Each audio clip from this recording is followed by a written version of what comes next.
क्या किया था बेटा, we have discussed about the किसके बारे में, about the classification of anion. तो हमने क्या किया था, एनाइन को बेसिकली दो टाइप में क्लासिफाई किया था, एक क्लास ए और क्लास बी। क्लास ए में मैंने क्या फोकस किया था कि क्लास ए में जब आप किसी भी एनाइन के अंदर आप एसिड डालेंगे तो वहां पे क्या होगा, वोलेटाइल प्रोडक्ट फॉर्मेशन होगी। और क्लास बी में हमने क्या बोला था, क्लास बी में कोई वोलेटाइल प्रोडक्ट फॉर्मेशन नहीं होगी, लेकिन वहां पे क्या होगा बेटा, we will identify the anion on the basis of their reaction. आज जो हम कंटिन्यू करने जा रहे हैं बेटा, आज हम करने जा रहे हैं that is the analysis of class A A9. तो आज का जो टॉपिक है वो हम क्या स्टार्ट करने जा रहे हैं, आज हम शुरू कर रहे हैं detail analysis of class A A9. तो देखिए, सबसे पहले जब मैं क्लास ए एनाइन की बात करूंगा तो क्लास ए एनाइन में सबसे पहले तो आपको ये समझना पड़ेगा कि जब कभी भी आप एसिड ऐड करेंगे तो वहां पे क्या होगा बेटा, वहां पे वोलेटाइल प्रोडक्ट बनेगा।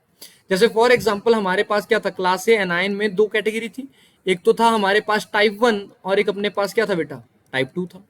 टाइप 1 या इसको ग्रुप 1 भी बोलते हैं कुछ लोग। देखिए, टाइप 1 और सेकंड कैटेगरी क्या है अपने पास, टाइप 2 है। टाइप 1 की बात करूं तो यहाँ पे क्या था बेटा, यहाँ पे एक आपके पास था कार्बोनेट, सेकंड क्या था यहाँ पे, बाइकार्बोनेट। कार्बोनेट था, बाइकार्बोनेट था, और क्या था बेटा, सल्फाइड था, साथ में आपका बाई सल्फाइड था। थर्ड आपके पास सल्फाइड था, देन आपके पास क्या था, थायोसल्फेट था। और लास्ट आपके पास था, एक था एसीटेट, और सेकंड क्या था बेटा आपके पास, नाइट्राइट। और अगर मैं टाइप 2 की बात करूं तो यहाँ पे आपके पास कौन कौन से आए थे बेटा, यहाँ पे अपने पास था, one is nitrate, chloride, bromide, iodide, और लास्ट क्या था बेटा, I think that is oxalate. तो ये हमारे पास कुछ एनाइन थे बेटा। तो चलिए आज टाइप 1 के साथ शुरुआत करते हैं। तो टाइप 1 में जब आप लोग क्या करते हैं बेटा, मैं वन बाय वन एक एक एनाइन को लेता हूं। जब कभी भी आप कार्बोनेट और बाइकार्बोनेट की बात करें, कार्बोनेट हो या आपके पास क्या हो बेटा, बाइकार्बोनेट हो, जब आप कार्बोनेट और बाइकार्बोनेट की टेस्ट ट्यूब में बेटा क्या डालेंगे, डाइल्यूट H प्लस डालेंगे। तो डाइल्यूट H प्लस ऐड करने पे क्या होगा, वहां पे there is a formation of H2CO3। और ये जो H2CO3 होगा बेटा, ये डिकम्पोज करके क्या करेगा, एक H2O और साथ में कौन सी गैस इवॉल्व करेगा, CO2 गैस इवॉल्व करेगा। और डेफिनेटली ये CO2 गैस जब कभी भी किसी भी सॉल्यूशन से आएगी तो एक पर्टिकुलर साउंड के साथ आती है बेटा, बोलते हैं that is the, it comes out with effervescence. बेटा हमेशा एक वर्ड यूज किया जाता है, कम्स आउट विद, कैसे आती है बेटा, बाहर जब भी आएगी सॉल्यूशन से तो हमेशा कम्स आउट विद इफर्वेसेंस, या गुदगुदाहट के साथ बाहर आएगी, हीजिंग साउंड के साथ बाहर आएगी। फॉर एग्जांपल जब आपके पास सोडा बॉटल होती है तो सोडा बॉटल को जब आप ओपन करते हैं तो बेटा एक बिल्कुल हीजिंग सा साउंड आता है वहां पे, उसी को क्या बोलते हैं, दैट इज द इफर्वेसेंस। जब मैं सेकंड बात करता हूं सल्फाइड की, किसकी बात करता हूं, सल्फाइड। सल्फाइड है या मेरे पास क्या है बेटा, बाई सल्फाइड है। जब आप यहाँ पे डाइल्यूट एसिड डालोगे तो डाइल्यूट एसिड डालने पे क्या होगा, यहाँ पे बनेगी कौन सी गैस बेटा, SO2। देखिए ये जो CO2 थी ये भी क्या थी बेटा, कलरलेस थी, और ये साथ में क्या थी बेटा, ऑर्डरलेस थी, इसकी कोई स्मेल भी नहीं होती। लेकिन अगर मैं SO2 की बात करूं तो SO2 क्या है बेटा, ये भी कलरलेस है, लेकिन इसकी क्या होती है बेटा, इसकी एक पर्टिकुलर स्मेल होती है, it has a suffocating order बेटा। इसको जब SO2 गैस वहां पे आएगी ना तो वहां पे थोड़ा सा सांस लेने में आपको दिक्कत हो जाएगी। थर्ड जो हमारे पास था बेटा वो क्या था, सल्फाइड। ये तो बेटा वो गैस है जब यहाँ पे आप डाइल्यूट एसिड डालोगे तो डाइल्यूट एसिड डालने पे क्या होगा, H2S आएगा। और आई थिंक H2S एक ऐसी चीज है जो आई थिंक सभी को रटी हुई होनी चाहिए। यहाँ पे ऐसी स्मेल आएगी जैसे अंडे बेटा सड़ गए हैं, that is the smell of रॉटन egg. पूरी पी ब्लॉक में रट रट के पढ़ते हैं, स्मेल ऑफ रॉटन फिश फॉस्फीन और स्मेल ऑफ रॉटन एग आपका H2S। देखिए अगर मैं नेक्स्ट बात करूं तो नेक्स्ट अपने पास क्या है बेटा, सल्फाइड के बाद जो अगला एनायन आएगा that is I think thiosulphate. जब थायोसल्फेट होता है तो यहाँ पे क्या होता है बेटा, थायोसल्फेट में जब आप डाइल्यूट एसिड डालते हैं तो यहाँ पे एक सल्फर के प्रेसिपिटेट आते हैं और साथ में क्या इवॉल्व होती है, SO2 गैस इवॉल्व होती है। तो मतलब यहाँ पे देखिए जब कभी आएगा SO2 तो आएगी, वहां पे स्मेल ऑफ बर्निंग सल्फर तो आएगी, साथ में जो सोल्यूशन होगा उसके अंदर भी क्या आएगी बेटा, व्हाइट, और you can say the yellow turbidity. वहां पे व्हाइट टर्बिडिटी या you can say yellow turbidity appear होगी। अगर मैं थर्ड की बात करूं, लास्ट जो हमारे पास है दैट इज एसिटिक एसिड बेटा। देखिए ये जो एसिटिक एसिड होता है जब आप इसके अंदर डाइल्यूट H प्लस डालते हैं तो यहाँ पे क्या होता है, there is a formation of acetic acid. और एसिटिक एसिड को पहचानने का बेटा कलरलेस तो होता है, लेकिन साथ यहाँ पे कैसी स्मेल होती है, विनेगर लाइक स्मेल। तो देखिए स्मेल से आप डिफ्रेंशिएट करते हैं कि कौन सी गैस इवॉल्व हुई। अब देखिए ये तो हमारे 8 एनाइन हो गए। देखिए 8 एनाइन हो गया, कोई बच गया, एक बच गया बेटा, कौन सा एनाइन बचा, that is nitrite, NO2 minus. जब कभी भी आप इसके अंदर डाइल्यूट H प्लस डालेंगे तो there is a evolution of NO2। और ये जो NO2 होती है बेटा, ये क्या होती है, ब्राउन कलर की गैस होती है। इसको भुरिया बोलता हूँ मैं अपने भाषा में कि भैया NO2 आया तो मतलब क्या हुआ, भुरिया। देखो यहाँ पे भुरिया आया, ब्राउन गैस आई। अगर मैं नेक्स्ट बात करूं, अब ये जो टाइप 2 के कैटायन थे बेटा, ये जो टाइप 2 के एनायन थे, ये डेफिनेटली डाइल्यूट एसिड के साथ कोई भी गैस इवॉल्व नहीं करते, लेकिन थोड़े जिद्दी होते हैं बेटा जब आप इनके अंदर कॉन्क एसिड डालते हैं। कॉन्क एसिड जैसे क्या बेटा, कोई भी कॉन्क H2SO4 ले लो। तो अगर आपके पास कोई NO3 माइनस है, NO3 माइनस की बात करूं, अगर आपने डाला डाइल्यूट H प्लस, तो यहां पे क्या लिखिएगा, नो गैस विल इवॉल्व, क्योंकि ये क्लास बी का है। लेकिन जैसे ही आप यहाँ पे कॉन्क H प्लस डालेंगे, there is a evolution of NO2 बेटा। तो यहाँ पे भी क्या होगा बेटा, ब्राउन गैस। अगर डाइल्यूट के साथ नहीं आया और कॉन्क के साथ आया, तो definitely the anion will be nitrate. Definitely अगर आप यहाँ पे Br माइनस डालेंगे, तो Br माइनस के अंदर जब आप कॉन्क H2SO4, कोई भी ऑक्सीडाइजिंग एसिड बेटा, तो यहाँ पे क्या होगा, Br2। अब बेटा बड़ी समस्या हो जाएगी, जो Br2 है वो भी ब्राउन कलर की गैस है। अब देखिए, इसीलिए तो प्रिलिमिनरी टेस्ट के बेस पे हम कभी नहीं बोल सकते कि हाँ ये एनाइन यही है। इसीलिए बाद में प्रिलिमिनरी एनालिसिस के बाद, स्टार्टिंग एनालिसिस के बाद हम इनके कंफर्मेटरी टेस्ट भी करेंगे।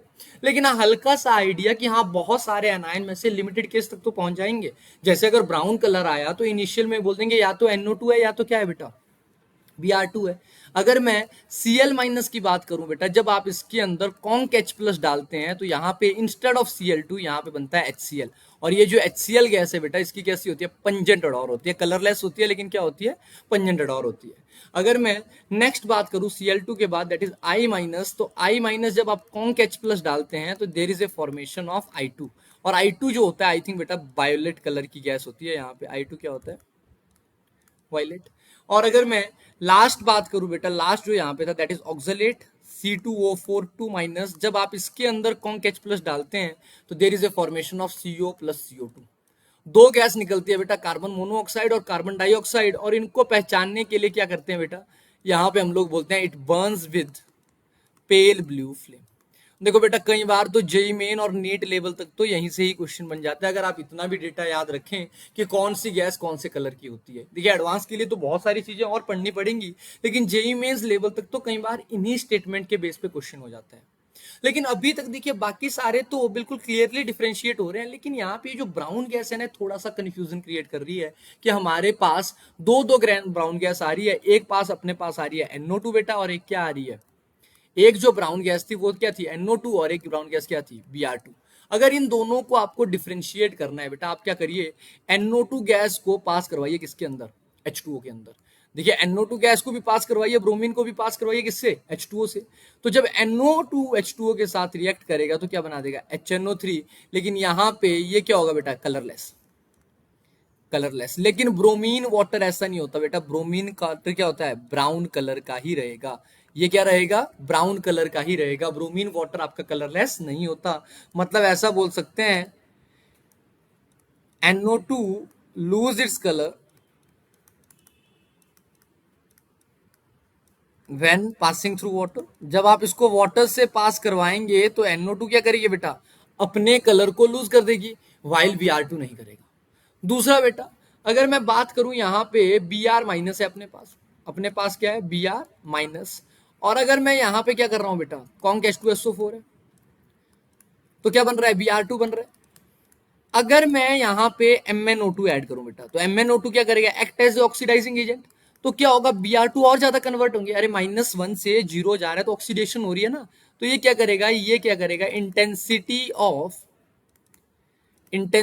Of fumes of Br2 increase करेगा। Intensity of fume of Br2 क्या करेगा बेटा, इंक्रीज करेगा। लेकिन यही सेम चीज आप MnO2 को जब ऐड करोगे किसके अंदर, NO2 के अंदर, या आपके यहाँ पे नाइट्राइड के अंदर, तो वहां पे कोई फ्यूम की इंटेंसिटी नहीं इंक्रीज होगी। देखिए, Br2 के फ्यूम की इंटेंसिटी इंक्रीज करती है किसके साथ, ऑन एडिशन ऑफ MnO2। लेकिन अगर मैं बात करूं on addition of MnO2 to nitrate NO2, intensity of fume does not change. तो ये आई थिंक कुछ बेसिक से पॉइंट बेटा सारों को समझ आ गए होंगे। यहाँ पे मैंने बड़ी सिंपल से पॉइंट बोले। देखिए, यहाँ पे हमने क्या किया कि जब आप किसी भी एसिड, किसी भी टाइप 1 या टाइप 2 कैटायन के अंदर एसिड डालते हैं, तो कौन कौन सी गैस इवॉल्व होती है। आई होप सारों को ये बेसिक सी इंफॉर्मेशन समझ आ गई हो बेटा। ये तो अभी हमने एक साथ किए। अब मैं वन बाय वन एक एक एनायन को डिस्कस करता हूँ कि कैसे उनको डिटेक्ट किया जाता है। जैसे सबसे पहले मैं स्टार्ट कर रहा हूँ क्लास ए के अंदर क्लास ए में कौन सा एनायन है बेटा? सबसे पहला जो हमारा एनायन है that is detection of, please इसको ध्यान से सुनिएगा बेटा, अगर पीछे का पॉइंट थोड़ा थोड़ा कंफ्यूजिंग कर भी रहा होगा तो सारे मैं डाउट को यहां डिस्कस कर लूंगा। Detection of carbonate and bicarbonate.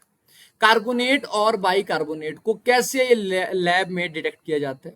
देखिए सबसे पहले हम लोग क्या करेंगे, लेट मान लीजिए मेरे पास ये सॉल्ट है। अच्छा, अब आपके दिमाग में कुछ क्वेश्चन अब कंटिन्यूअसली रिवीजन साथ साथ करेंगे बेटा। देखिए ये सॉल्ट था, इस सॉल्ट का मैं क्या करूंगा, सॉल्यूशन लूंगा। क्यों सॉल्यूशन लिया जाएगा? आप बताइए, सॉल्ट का सॉल्यूशन क्यों लिया जाएगा? रीजन क्या है? अरे एनायन की एनालिसिस कर रहे हैं ना, तो यहां पे क्या लिया जाएगा बेटा? Salt solution. अब देखिए हो सकता है ये सोडा एक्सट्रैक्ट हो और हो सकता है ये क्या हो बेटा, एक्वा सॉल्यूशन हो। इस सॉल्ट के सॉल्यूशन पे सबसे पहले क्या डाला जाएगा बेटा? डाइल्यूट H+ डाला जाएगा। सबसे पहले क्या डाला जाएगा? Dilute H+। जब मैं डाइल्यूट H+ ऐड करूंगा तो आपको पता है यहां पे क्या बनेगा, यहां पे इवॉल्व होगी CO2 gas. This is the preliminary test. कैसे? अगर मान लीजिए कार्बोनेट और बाइकार्बोनेट है, अगर मान लीजिए यहां पे क्या है, एक या तो कार्बोनेट हो सकता है या तो क्या हो सकता है बेटा, बाइकार्बोनेट होगा। अगर बाइकार्बोनेट के अंदर भी H+ गया और कार्बोनेट के अंदर भी H+ गया, दोनों बेटा एट एंड क्या बनाएंगे? H2CO3, that is carbonic acid. और कार्बोनिक एसिड इज अनस्टेबल बेटा, ये टूट जाता है H2O + CO2 के अंदर। जब ये टूटेगा बेटा तो कौन सी गैस इवॉल्व हो रही है? यू आई होप आप सारों को दिख रहा है, यहाँ पे CO2 गैस इवॉल्व हो रही है। अगर CO2 गैस यहाँ पे बेटा इवॉल्व हो रही है तो हम लोग क्या बोलेंगे? CO2 गैस के लिए मैंने क्या बोला, कम्स आउट विद किसके साथ? वर्ड यूज होगा बेटा, बार बार रिपीट कर रहे हैं, इफर्वेसेंस। ये बाहर जब भी आएगी गुदगुदाहट के साथ आएगी, एक आवाज करते हुए आएगी और कलरलेस होगी। अब मुझे पता लग गया, लेकिन ऐसा देखने से थोड़ी पता बोल सकते कि सर साउंड नहीं आया, क्या पता मेरे कान खराब हो, मुझे नहीं पता लगा। तो मैं क्या करूंगा, इस गैस को बेटा, अगर मुझे CO2 गैस को कंफर्म करना हो तो CO2 गैस को हमेशा पास करवाया जाता है किससे? लाइम वाटर से। लाइम वाटर क्या होता है बेटा? आई होप सारों को पता हो, कैल्शियम हाइड्रोक्साइड का एक्वस सॉल्यूशन बेटा। कैल्शियम हाइड्रोक्साइड का जो एक्वस सॉल्यूशन होता है उसको क्या बोलते हैं? Lime water.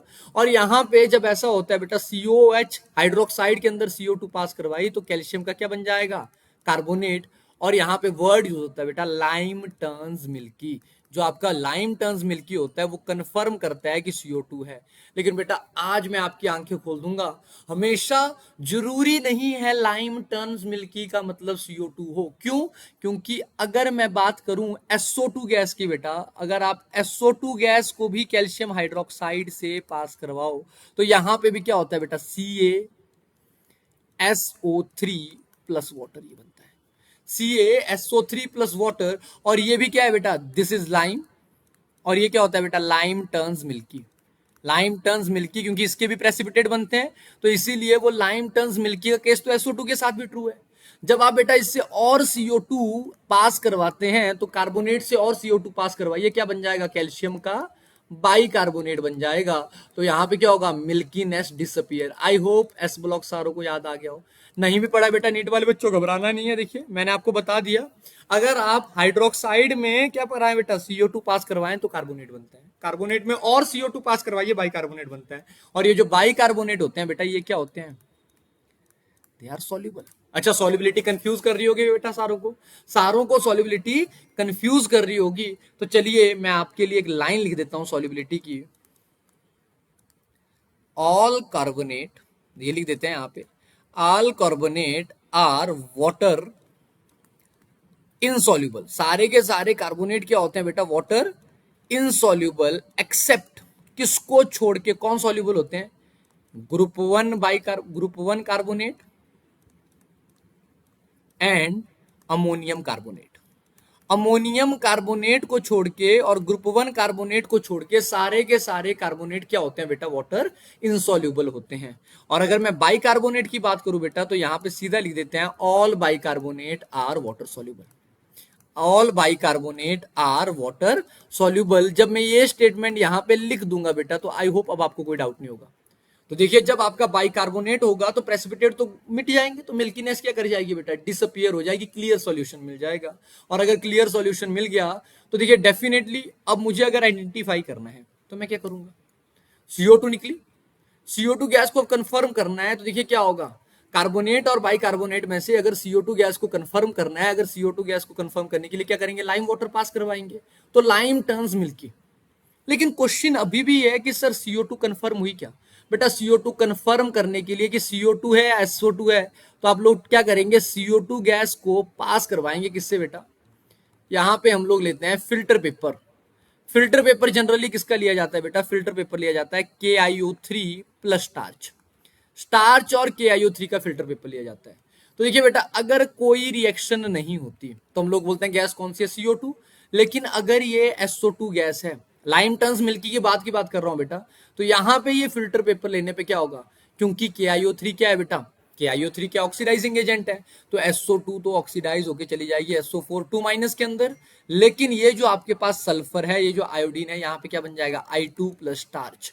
और I2 प्लस स्टार्च बेटा जब कभी भी बनता है तो I2 प्लस स्टार्च क्या बनाता है, कॉम्प्लेक्स बनाता है डीप ब्लू कलर का।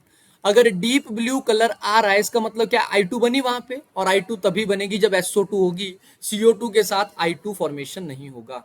आई होप सारों को समझ आ गया। देखिए KiO3 प्लस स्टार्च से I2 तभी बनेगी जब क्या होगा बेटा, SO2 ऑक्सीडाइज होगी और आपका KiO3 क्या होगा, रिड्यूस होगा।